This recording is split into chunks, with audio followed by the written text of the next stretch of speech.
Señor Guerrero. Sí, muchísimas gracias. Bueno, yo creo que no es cuestión de buscar culpables o no. Yo creo que, independientemente de la situación anterior, también hay que volver atrás en la época del señor Montoro y al final las cosas se originan por un lado, independientemente de las razones, y hay que decirlo en un debate amplio y las cosas son como son. Pero fíjense, yo les hago una pregunta y con todo el respeto a cada uno de los que está aquí en esta Cámara y sé que me conocen y me entenderán. ¿Cuántos de ustedes han sido concejales o alcaldes en un ayuntamiento? ¿Cuántos de ustedes han sido concejales o alcaldes en un ayuntamiento en crisis? ¿Cuántos han sido concejales o alcaldes en un ayuntamiento en tiempos de bonanza?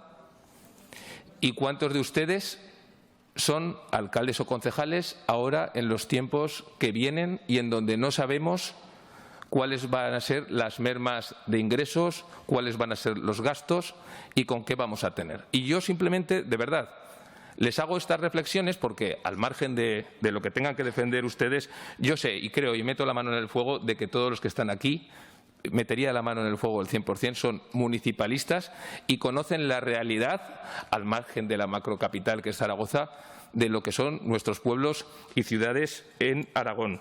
Puedo intuir qué es lo que pretende actuar el Gobierno de España. Puedo llegar a entender lo que quiso hacer el señor Montoro en la pasada legislatura, no, en la anterior, incluso mejor o peor. Naturalmente, el origen y el problema viene de donde viene, pero permítanme que defienda también lo que piensan el 99,9% de los alcaldes y concejales de Aragón. Al margen de que nos toque defender hoy una posición u otra.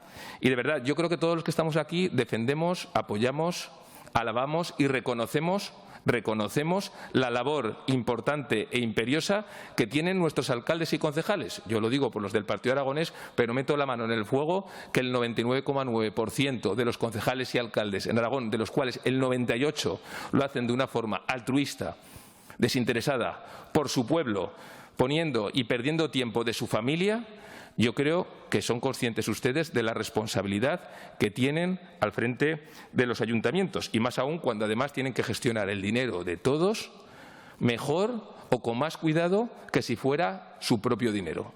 Todos conocemos casos como estos. Por tanto, yo creo que lo que hay que hacer y lo que hemos hecho y lo que hacemos es preguntar a los alcaldes y concejales qué es lo que piensan de esta situación que plantea en estos momentos el Gobierno de España. Nuestra posición está clara. En primer lugar, por cercanía. Por cercanía no hay nadie mejor que nuestros concejales y nuestros alcaldes, no solo digo ya del Partido Aragonés, yo creo que los que están en el territorio de cómo gestionar mejor los recursos presupuestarios de un ayuntamiento. Madrid queda muy lejos. Madrid queda muy lejos y más aún en la situación y muchas veces en detrimento de lo que es Aragón.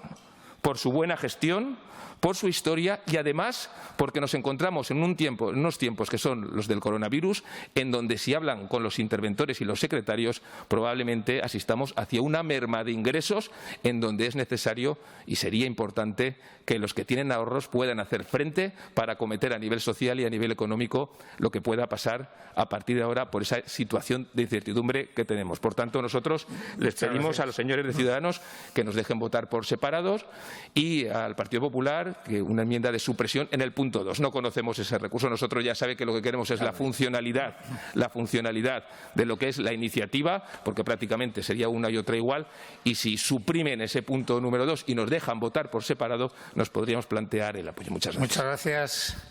Por Grupo Parlamentario.